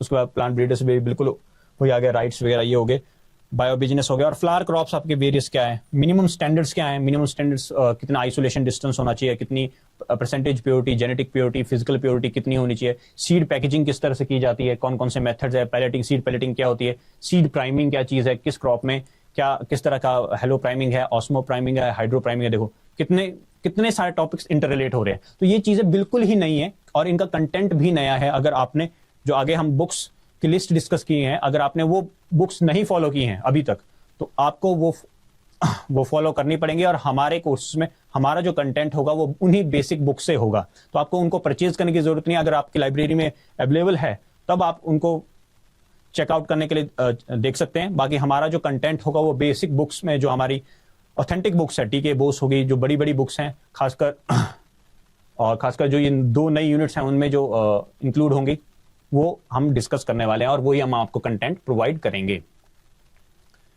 अगली जो लास्ट यूनिट है वो computer aided design. Computer aided design, इसके देखो क्वेश्चंस इसके भी काफी, इस बार भी काफी आए थे, 7 या 8 तो मुझे ऑन रिकॉर्ड ही पता है, बाकी जब हम एनालिसिस करेंगे तो एग्जैक्ट नंबर भी आपको बता देंगे। तो कंप्यूटर एडेड डिजाइनिंग में इसके ऊपर एक तो सबसे बड़ी दिक्कत आती है कि आपके पास कंटेंट वेरियस बुक्स में कम है, आपको वेरियस रिसर्च पेपर्स या किसी यूनिवर्सिटी ने अपना कोई कंटेंट बनाया है, अपनी साइट पे अपलोड किया है, तो उसके ऊपर बेसिस पे हम कर देंगे। क्योंकि कंप्यूटर एडेड डिजाइनिंग जो ऑटोकैड है वो इंजीनियरिंग बेस्ड कोर्स थोड़ा ज्यादा है, वो लैंडस्केपिंग में जो इंजीनियरिंग टच आ रहा है, बिजनेस मॉडलिंग करी, इंफॉर्मेशन मॉडलिंग की जाए, ऑटोकैड, आर्किकैड, कब कौन सा सॉफ्टवेयर रिलीज हुआ है, आजकल कौन से सॉफ्टवेयर जैसे प्लांटस्केप यूज किया जाता है, फर्दर मोर है जो 3D modelling, virtual image detailing या वर्चुअल डिजिटलाइजेशन के लिए यूज होते हैं, तो उनका है डायमेंशनिंग वगैरह। तो और सबसे इंपॉर्टेंट ये आगे जैसे ट्रेस हो गया, हिमफ्लोरा मेथड हो गया, कैप्सा हो गया, SRF में भी क्वेश्चन बन रहे हैं और ASRB नेट में भी क्वेश्चन आते हैं। तो ये भी आपकी एक यूनिक सी यूनिट है जिसको भी हम अच्छे से कवर करेंगे, जो वेरियस रिसर्च पेपर्स में नया मटेरियल आ रहा है या वेरियस इंस्टीट्यूट्स ने अपना कुछ मटेरियल लिख के भेजा हुआ है, तो उसको हम वहां से कवर करेंगे। इसके बाद आगे लिस्ट ऑफ बुक्स। जब भी हम तैयारी करते हैं, किसी भी चीज की हम तैयारी कर रहे हैं, तो एक तो है हमारा कि हमारे पास जो सोर्स है कि जहां से हम तैयारी करना चाहिए वो क्लियर होना चाहिए कि क्या है। एक चीज मैं आपको बता दूं, अभी जब हमने 2025 में तैयारी की थी तो करीब से करीब 10 से 15 बुक्स फॉलो की थी हमने, और उसका मतलब ये नहीं होता कि पहला पेज से लेकर आखिरी पेज ही पढ़ देना है। बुक पढ़ने का भी तरीका होता है, पर्टिकुलर टॉपिक्स पे फोकस करना पड़ता है, ठीक है, उसका एक तरीका होता है। ऐसा नहीं कि पहली पेज पे आप प्रीफेस से चले और लास्ट तक आपने जो उसकी समरी है वहां तक पढ़ा, उसके टॉपिक्स पढ़ने पड़ते हैं। तो 10 से 15 बुक्स फॉलो की हुई थी हमने, जो जिन्होंने भी पेपर दिया था, और आई एम श्योर कि कोई इसमें डिनाई नहीं कर पाएगा कि हर बुक से कम 1 या 2 क्वेश्चन डायरेक्ट तो आए थे। हर बुक से मतलब कुछ ना कुछ किसी बुक में अलग दिया हुआ था। हर बुक से मतलब हर बुक पढ़ने का कोई ना कोई फायदा जरूर रहा हमें, ठीक है। तो सबसे पहले जो आपको मेरी स्क्रीन पे दिख रही हैं वो आ रही है मोस्ट बेसिक बुक्स, जो स्टूडेंट को जेआरएफ से, फ्रॉम जेआरएफ जब वो बीएससी में है, बीएससी में जब उसने एमएससी के लिए एंट्रेंस एग्जाम दिया, तब से उसको वो ये बुक्स फॉलो करनी है। सबसे पहले आगे आपके पास हमारी भगवत गीता हॉर्टिकल्चर स्टूडेंट्स की हैंडबुक ऑफ हॉर्टिकल्चर, 2 वॉल्यूम्स आते हैं, फ्लोरिकल्चर पोर्शन, अब फ्रूट साइंस और वेजिटेबल साइंस को आप निग्लेक्ट कर सकते हैं। फ्लोरिकल्चर पोर्शन और साथ में जो वॉल्यूम 1 में 2-3 चैप्टर्स हैं जिसमें seed production in flower crops आ गया, प्रोटेक्टेड कल्टीवेशन, वो काफी इंपॉर्टेंट हो जाता है कि फ्लोरिकल्चर पोर्शन आपने हैंडबुक ऑफ हॉर्टिकल्चर से जरूर करना। आई एम श्योर कि एमएससी वाले जितने भी जो एमएससी सेकंड ईयर है, पीएचडी वाले बच्चों ने सबने कभी ना कभी ये बुक जरूर पढ़ी होगी। दूसरी आ जाती है essence of horticulture. Essence of horticulture का जो नया वर्जन है, essence of horticulture combined book है, उसमें कॉम्बिनेशन दिया होता है उसमें वेरियस बुक्स का, खासकर ब्रीडिंग पॉइंट ऑफ व्यू से भी आपकी काफी अच्छे तरह से जितनी भी वैरायटीज अभी तक रिलीज हुई है सब कुछ मेंशन इसमें एसेंस ऑफ हॉर्टिकल्चर का, फ्लोरिकल्चर पोर्शन ही बात कर रहा हूं मैं, हैंडबुक का भी और इसका भी, ठीक है। अगली जो आ जाती है वो देशराज सर, मतलब इनसे बढ़िया बुक अगर मैं ऑन द रिकॉर्ड बोलूं, on the record, of the record, जो मर्जी बोलूं, ऑर्नामेंटल लैंडस्केपिंग पे, ऑर्नामेंटल ऊपर लिखता हूं, ऑर्नामेंटल लैंडस्केपिंग पर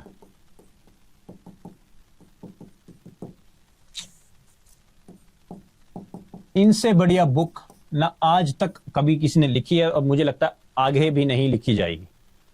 floriculture at a glance by Deshraj sir. Even इसके प्रोटेक्टेड कल्टीवेशन वाले कुछ जो इनकी क्रॉप्स है वो इन्होंने protected cultivation point of view से लिखी है, खासकर कट फ्लावर क्रॉप्स।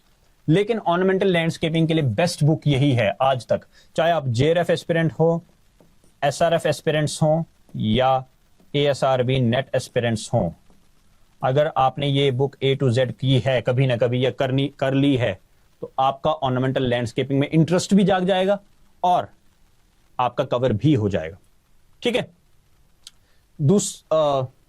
ठीक है, ये हो गया, 3 हो गई। एक बुक है जो text book of floriculture landscaping, ये भी काफी अच्छी बुक है, डॉक्टर ए.के. सिंह सर ने और अंजना सिसोदिया की बुक है। ये काफी अच्छी बुक है, इसमें कंसाइज्ड वे में आपकी ऑर्नामेंटल लैंडस्केपिंग भी, आपकी क्रॉप्स भी और फर्दर जैसे टर्फ ग्रास मैनेजमेंट और फर्दर जितने भी टॉपिक्स हैं वो सारे एक ही बुक में आपको मिल जाएंगे। अगर आपने, जो बच्चे एमएससी फर्स्ट ईयर में हैं, मैं चाहूंगा एमएससी फर्स्ट ईयर वाले इवन सेकंड ईयर में जो भी तैयारी करें इस बुक को जरूर फॉलो करें, एक बार जरूर पढ़ें, एक बार जरूर देखें कि इसमें किस तरह से कंटेंट दिया, काफी अच्छी तरह से कंटेंट दिया हुआ है। आपकी प्रोडक्शन टेक्नोलॉजी पूरी हो जाएगी हैंडबुक वाली और इसको मिक्स करके, ठीक है। तो ये 4 बुक्स तो मैं ये सोचूंगा कि आपने कभी ना कभी तो जरूर पढ़ी हैं अगर आप फ्लोरिकल्चर एंड लैंडस्केपिंग के स्टूडेंट हैं, एमएससी ऑनवर्ड्स, एमएससी और एमएससी ऑनवर्ड्स, ठीक है। क्योंकि 3 तो मुझे लगता है 3 तो सभी ने पढ़ी होंगी कभी ना कभी। चौथी text book of floriculture landscaping मैंने खुद पीएचडी में आके पढ़ी और जब मैंने इसको पढ़ा तो मैंने देखा कि काफी अच्छी तरह से कंसाइज वे में रियल कंटेंट काफी अच्छी तरह से इसमें मेंशन किया है। और अगर कोई बीएससी का स्टूडेंट भी हमें देख रहा है तो अगर कोई बुक नहीं लेनी है तो सिर्फ एक बुक ये लिख सकता है, वो फ्लोरिकल्चर के लिए, कहीं कोई जाने की जरूरत नहीं है ऑर्नामेंटल लैंडस्केपिंग के लिए अलग लेने के लिए या कुछ भी। अगर एक बुक लेनी है, छोटी सी बुक है, अगर इसको आप पढ़ लें तो मोर देन सफिशिएंट हो जाता है और काफी अच्छा कंटेंट इसमें दिया गया है, ठीक है। इसके बाद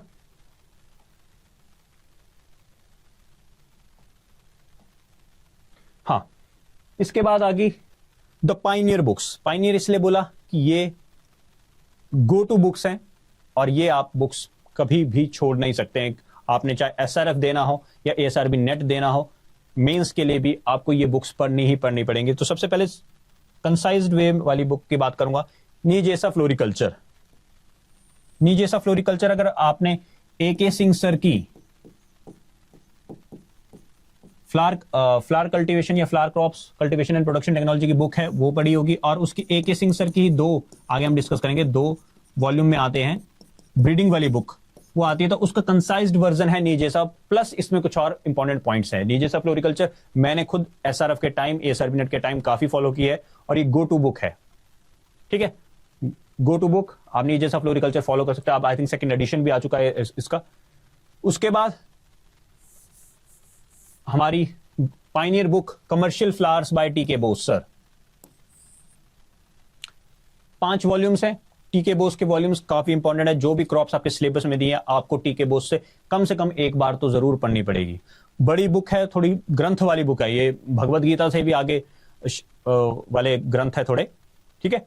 तो ये आपको डिटेल्ड वे में किसी भी टॉपिक को, आपको कमर्शियल कल्टीवेशन के लिए खासकर जो भी जितने भी आपके टॉपिक्स हैं उसमें वैरायटीज, ब्रीडिंग सब कुछ दिया हुआ है। अभी तक जितना भी किसी भी क्रॉप पे काम हुआ है वो मेंशन्ड है। और ये न्यू बुक है, आई थिंक 2021 में ही रिलीज हुई है, 2021-22 की, ठीक है। Breeding and biotechnology by commercial for A K. Singh, जैसे मैंने बात की, ए.के. सिंह सर की बुक है, 2 वॉल्यूम्स है, ये भी अच्छी है, लेकिन आई थिंक 2016 में लास्ट रिवाइज हुई है, तो नया कंटेंट इसमें नहीं मिलेगा, लेकिन आपको पिछला काफी अच्छी तरह से आपके वैरायटीज टेबलर फॉर्म में दी होंगी, कुछ चीजें काफी अच्छे तरह से मेंशन की होंगी, ताकि आपके दिमाग में बैठ जाएगी क्या चीज इंपॉर्टेंट है। क्योंकि बड़ी बुक्स पढ़ने का फायदा ये होता है हमें कि कई बार जैसे हम वन लाइनर बुक पढ़ रहे होते हैं, हमें पता नहीं चलता किस टॉपिक पे फोकस करना है, हमारा प्रोडक्शन टेक्नोलॉजी पे ही फोकस रह जाएगा, या वैरायटी में से वैराइटल नेम्स पे फोकस कर जाएगा। लेकिन आप जब बड़ी बुक पढ़ेंगे तो द मोमेंट आप पढ़ेंगे कि हाँ इस टॉपिक पे 2-3 पेज एक्स्ट्रा क्यों दिए हैं बाकी टॉपिक से, तो आपको ऑटोमेटिकली पता चल जाएगा कि ये इंपॉर्टेंट टॉपिक है।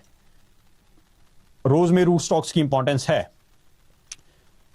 क्राइसेंथेमम में म्यूटेशन ब्रीडिंग की इंपॉर्टेंस है, ठीक है, तो ये इंपॉर्टेंट हो जाता है।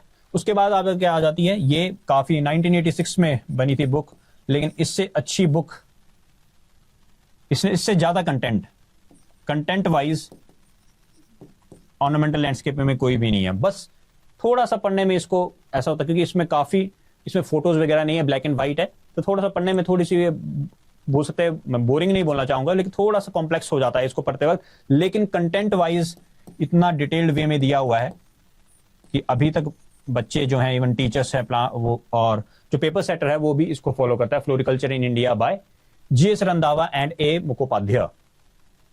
क्लियर। इसके बाद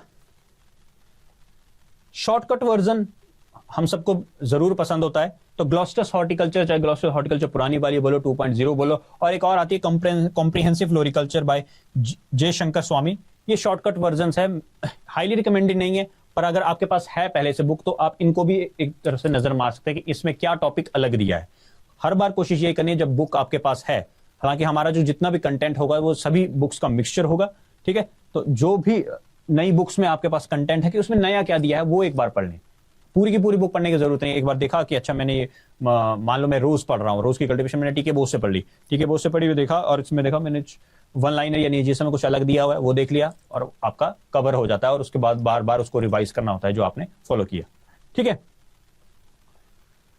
इसके बाद not to miss books from past 2 to 3 year, जब से पैटर्न चेंज हो रहा है एसआरएफ का, एसआरबी नेट का तो चलो 2023 का पेपर, मतलब 2022 में सेट, मतलब जो भी ऐसा था 2023 में जो पेपर हुआ था, लेकिन 2025 में जो पेपर हुआ था उसमें इनमें से क्वेश्चन जरूर आए हैं।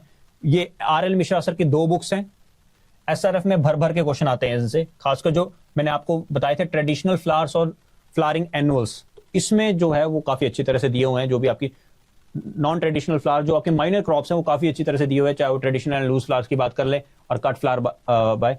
तो special focus on new trends क्या है, ट्रेडिशनल और न्यू एज फ्लावर्स पे और एनुअल्स पे, और खासकर पिगमेंट्स और सीड प्रोडक्शन वाले चैप्टर भी इसमें काफी अच्छे से दिए हुए हैं। तो आर.एल. मिश्रा सर की ये दोनों बुक्स, और हम जो भी कंटेंट देंगे उनमें भी ये इंक्लूड होगा, ये दोनों इंपॉर्टेंट बुक्स हैं, ठीक है।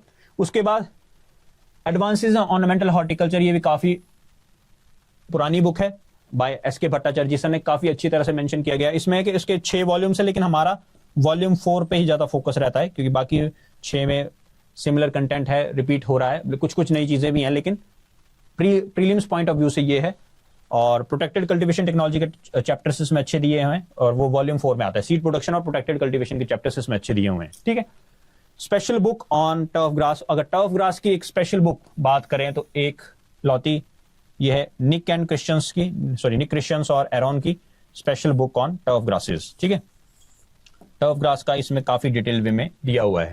हालांकि टर्फ ग्रास का चैप्टर जो है नीजेसा फ्लोरिकल्चर में भी अच्छा है, लेकिन डिटेल्ड वे में पढ़ना हो टर्फ ग्रास मैनेजमेंट, क्योंकि अलग से कोर्स है, तो हमें अलग से जाना ही पड़ेगा, थोड़ा पढ़ना पड़ेगा, तो उसके लिए ये बुक आपकी फेवरेट बुक होनी चाहिए। हमारा जितनी भी बुक्स मेंशन हो रही है, हमारा जो कंटेंट है उन बुक्स का मिक्सचर होगा। तो जो भी हमारा कोर्स ले रहे हैं उनको इन चीज की टेंशन लेने की जरूरत नहीं है कि हमें मल्टीपल बुक्स खरीदनी पड़ेंगी। हम आपको अगर आपको हमारा कंटेंट तो हम देंगे ही देंगे, हम साथ में कुछ पीडीएफ्स या फोटोग्राफिक फॉर्म में क्या मेंशन किया हुआ है उस पर्टिकुलर बुक में, वो भी आपको मेंशन करेंगे। हमारा टेस्ट सीरीज भी इन्हीं बुक से आपकी बनी होगी। इसके बाद न्यू बुक्स जो मैं आपको बता रहा था कि indoor plants and interior landscaping नई यूनिट आई है, और जो एलसीडी सर की बुक है उससे इस बार मोस्ट क्वेश्चन उसी से आए थे। फ्लोरिकल्चर एंड ग्लांस में भी इंडोर प्लांट्स और इंटीरियर स्केपिंग पे एक चैप्टर है, वो भी काफी इंपॉर्टेंट है, उसमें भी सिमिलर कंटेंट है, लेकिन अब पूरी की पूरी बुक है इसमें, तो indoor plants and interior landscaping से इससे डायरेक्ट क्वेश्चंस बने हुए थे। और साथ में ही उनकी सिस्टमैटिक्स की एक और बुक है ऑफ ऑर्नामेंटल प्लांट्स, तो उससे भी डायरेक्ट क्वेश्चंस आए हुए थे, डायरेक्ट उठ के सीधा पूरी की पूरी लाइन उठ के आई हुई थी इन दो बुक से। तो ये नई बुक्स है क्योंकि दो न्यू यूनिट्स हमारी जुड़ी हुई हैं, तो वो दो न्यू यूनिट्स आपकी ये आ गई। न्यू यूनिट्स में कौन कौन से? सिस्टमैटिक्स, इंडोर प्लांट्स और सीड प्रोपगेशन। क्लियर? तो ये हमारे पास आ गया। इसके बाद अगर फिर भी किसी को थोड़ा और डिटेल में पढ़ना है, जो एमएससी फर्स्ट ईयर में है और वो चाह रहे हैं कि हमें आगे भी पढ़ते रहना है इसी को, तो ये दो बुक्स और हैं।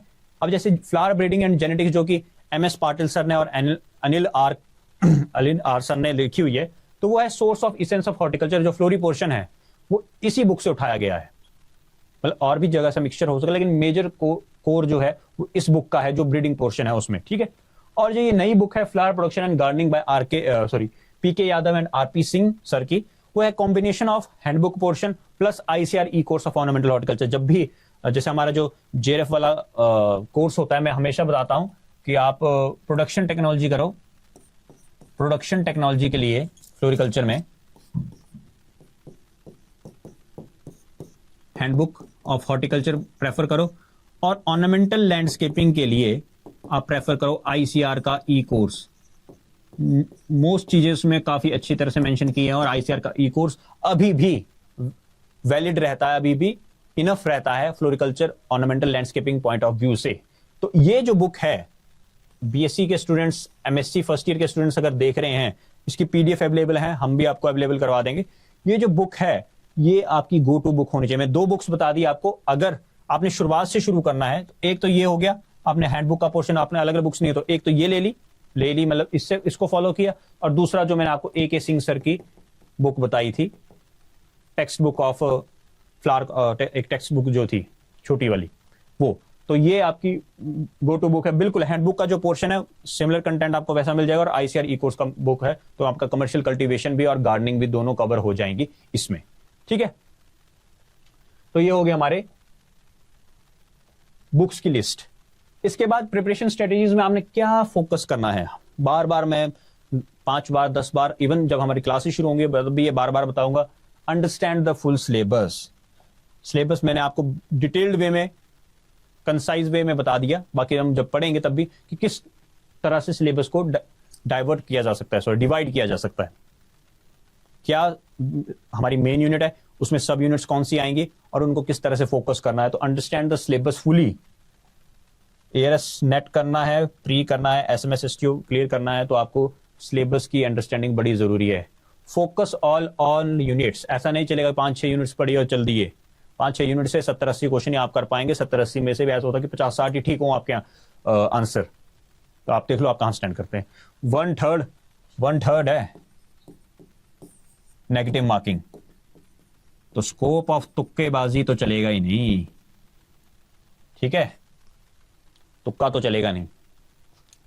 प्रैक्टिस एमसीक्यूज, बिल्कुल हमारी जो टेस्ट सीरीज होगी, जो हमारे weekly test, monthly test, full mock test मिलेंगे आपको, बिल्कुल हाई लेवल के होंगे। रिवाइज रेगुलरली, रिवीजन बड़ा जरूरी है, 1 से 2 मंथ का रिवीजन तो जरूरी है। जो रेगुलरली टच में है वो उनके लिए 1 मंथ के लिए है, लेकिन जो अभी से शुरू करने वाले जो 2-3 महीने, और हमारी कोशिश यही रहेगी कि हम आपको जितना जल्दी कवर अप करा सकें उतना कर। Focus on all weak areas, जो भी आपका वीक एरिया, जो भी वीक यूनिट्स हैं उन पे ज्यादा फोकस करना है, ऐसा नहीं उनको छोड़ देना है, ठीक है।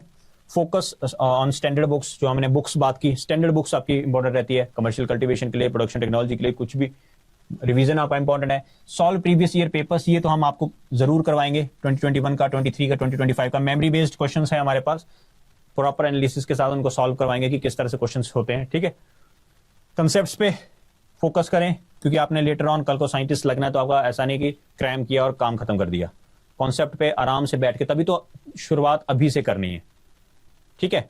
आज क्या है, 14 मई है, मतलब लगभग आधा मई पड़ा है, पूरा जून पड़ा है, जुलाई पड़ा है, अगस्त, 3-3.5 महीने हो गया, फिर सितंबर, अक्टूबर, 5-6 महीने हैं। तो तभी आपको इतनी सारी बुक्स की लिस्ट लिएगी। आज से ही अगर शुरू करेंगे तो आपका फायदा होगा। स्टे कंसिस्टेंट, और कंसिस्टेंट आपको रहना है। ठीक है, ये आपके बात आ गई।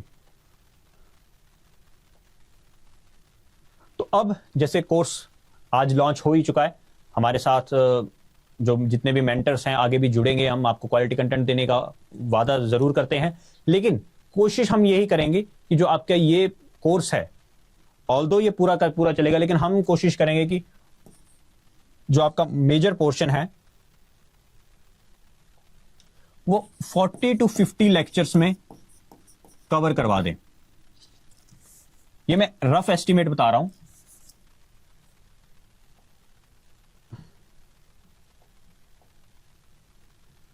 ठीक है, 40 to 50 लेक्चर्स में कवर करवा दें, क्योंकि हमारी टारगेट ऑडियंस बीएससी वाली नहीं है। हमारी टारगेट ऑडियंस या तो एमएससी फर्स्ट ईयर की है, जो जेआरएफ या स्टेट एग्रीकल्चर यूनिवर्सिटी का एंट्रेंस टेस्ट देके अपनी अपनी जगह बैठे हुए हैं। Mostly MSc second year, PhD first year और इवन सेकंड अगर थर्ड ईयर के भी कुछ हुए तो हमें स्पून फीडिंग कराने की जरूरत नहीं है। मुझे पता है हम आपको किन चीजों पे फोकस करना है उस पे बताएंगे, कंटेंट देंगे, और वो आप खुद भी कर सकते हैं। तो कोशिश ये की जाएगी 40 से 50 लेक्चर्स के अंदर आपका 80% 80 to 90% आपका सिलेबस कवर करवा दिया जाए। मेन चीज इसमें रहेगी रिवीजन और आपके टेस्ट। ठीक है, लाइव क्लासेस आपकी रेगुलर लगेंगी, ऐसा कोई बात नहीं है। आपका हम लाइव क्लासेस लेंगे। लाइव क्लासेस में ऐसा होगा कि हम कई बार टॉपिक स्पेसिफिक लाइव क्लासेस भी ले सकते हैं। आपके जो जनरल बीच में मंथली हमारी मीटिंग जरूर रहती है कि क्या क्वेरीज हैं, कौन से क्वेश्चंस पे या कौन से पोर्शंस पे हमें ज्यादा फोकस करना है, तो वो भी जरूर करेंगे। लेकिन हमारा कोशिश ये रहेगी कि आपका 50 या इसको 50 to 60 भी हो सकते हैं, कि अगर आपको एक 1.5 घंटे के लेक्चर्स देके हम 1-1.5 महीने में या 2 महीने में फ्री कर देते हैं, मतलब आपको कंटेंट दे देते हैं, बाकी हम साथ साथ और भी चीजें रिकॉर्ड करते रहेंगे, तो वो आप सेल्फ तैयारी में भी इन्वॉल्व रह सकते हैं कि हाँ आपको कंटेंट मिल गया, आपने ये पढ़ लिया, इस चीज पे आपने ऐसे फोकस करना है, आप सेल्फ तैयारी भी कर सकते हैं। क्यों? क्योंकि लेवल ऑफ पेपर तो बढ़ने वाला है। मैंने पेपर दिया है पिछले साल, तो 2026 में हो सकता है कि अगर मैं तैयारी करके ना जाऊं, मैं अप टू डेट ना रहूं, तो 2025 की जो गेम है वो सेम रिपीट ना हो, चांसेस है। क्वेश्चन मार्क बन जाएगा कि 25 की तैयारी से मैं 26 का पेपर निकाल दूंगा कि नहीं, तो वो क्वेश्चन मार्क जरूर रहेगा। क्योंकि अगर मैं अप टू डेट नहीं रहूंगा, फिर सबसे बड़ी बात रहती है कि अगर आप टाइम के साथ चेंज नहीं ला रहे हैं अपने साथ, वही सिस्टमैटिक्स में बोला गया था, डार्विन ने क्या बोला है? डार्विन ने बोला है अपनी थ्योरी ऑफ इवोल्यूशन में, डार्विन ने बोला है सर्वाइवल ऑफ द फिटेस्ट। तो हो सकता है जैसे 14 नवंबर को शायद पेपर था हमारा, तो उस टाइम मैं फिटेस्ट हूं, लेकिन अगले 14 नवंबर 2026 को अगर मैं फिटेस्ट नहीं हुआ तो मेरा सर्वाइवल नहीं होगा, तो नेचर मुझे सिलेक्ट नहीं करेगा, तो नेचुरल सिलेक्शन में मैं रिजेक्ट हो जाऊंगा। तो आपको अपने अंदर, क्योंकि अल्टीमेटली क्या है, आप जब एमएससी में किसी भी सब्जेक्ट में आ गए हैं, अगर आपका एमएससी के आगे जाने का प्लान है, पीएचडी करने का प्लान है, इसी फील्ड में रहने का प्लान है, चाहे आप प्राइवेट कंपनीज में, फ्लैट सीड कंपनीज में या कहीं और अप्लाई कर रहे हैं, तो आपको बेसिक नॉलेज तो होना ही चाहिए ना। मैक्सिमम आप कल को कहीं एपी लगेंगे, असिस्टेंट प्रोफेसर्स लगेंगे, लेक्चर्स लेंगे, गेस्ट लेक्चर्स लेंगे, ठीक है, तो आपको बेसिक नॉलेज तो अपनी फील्ड का होना ही चाहिए इतना। आप एमएससी ग्रेजुएट्स हैं, पीएचडी डॉक्टरल स्कॉलर्स हैं, एमएससी स्कॉलर्स हैं, तो आपका बेसिक आइडिया तो आपको इतना होना चाहिए। तो बस इतना ही हमारे इस वीडियो में, हमने आपको पूरा डिटेल्ड वे में बता दिया कि यह कोर्स किस तरह से रहेगा हमारा, और आशा करते हैं कि जैसे जैसे हमारा रजिस्ट्रेशन ऊपर होगी तो हम ज़्यादा से ज़्यादा बच्चे हमारे साथ जुड़ें। हम इंटरेक्टिव क्लास सेशंस भी रखेंगे बीच में शुरुआत में, कि क्या क्या डिमांड है, क्या फोकस है, हमारे बच्चे कहाँ से एमएससी से हैं, पीएचडी कौन से एरिया से ज़्यादा आ रहे हैं, कौन सी यूनिवर्सिटीज़ का उनका क्या प्रोसेस रहता है पढ़ने का, कौन किस बच्चे को कितना इन डेप्थ वो है। तो 1 by 1 मेंटरिंग भी चलेगी साथ में, और आप अपना फीडबैक ज़रूर बताएं कि आपको किस तरह से क्या चाहिए, क्योंकि ये जब कोर्सेज लॉन्च हुए IRA वाला में 9 कोर्सेज, जैसे सर ने बताया, सुधीर सर ने, कि 9 कोर्सेज लॉन्च हो गए थे, लेकिन फिर भी रेगुलर डिमांड आ रही थी फ्लोरिकल्चर एंड लैंडस्केपिंग की, इवन SRF के लिए भी आ रही है। तो ज़रूर हम जैसे प्लान करते हैं, अगर एसआरएफ का कोर्स लॉन्च होगा तो हम एसआरएफ का भी कोर्स लॉन्च, लेकिन मैं आपको बता दूं एएसआरबी और एसआरएफ की तैयारी भिन्न नहीं है, बिल्कुल डिफरेंट नहीं है, सेम कंटेंट है। इवन एसआरएफ में आपकी सिलेबस में 1-2 यूनिट्स कम हो सकती हैं, लेकिन कंटेंट सेम है और आपको क्वालिटी भी सेम ही देंगे।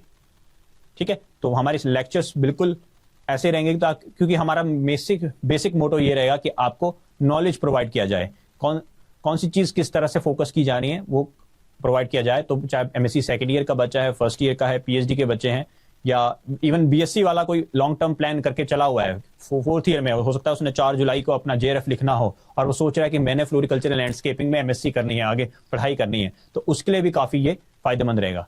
तो इसी के साथ आज की वीडियो को कंक्लूड करते हैं। तो आपका स्वागत है हमेशा, आप जब भी इंटरेक्ट करना चाहें हमारे साथ, नंबर दिया हुआ है ऊपर, जिन्होंने भी कोर्स हमारा लेना है you are most welcome every time.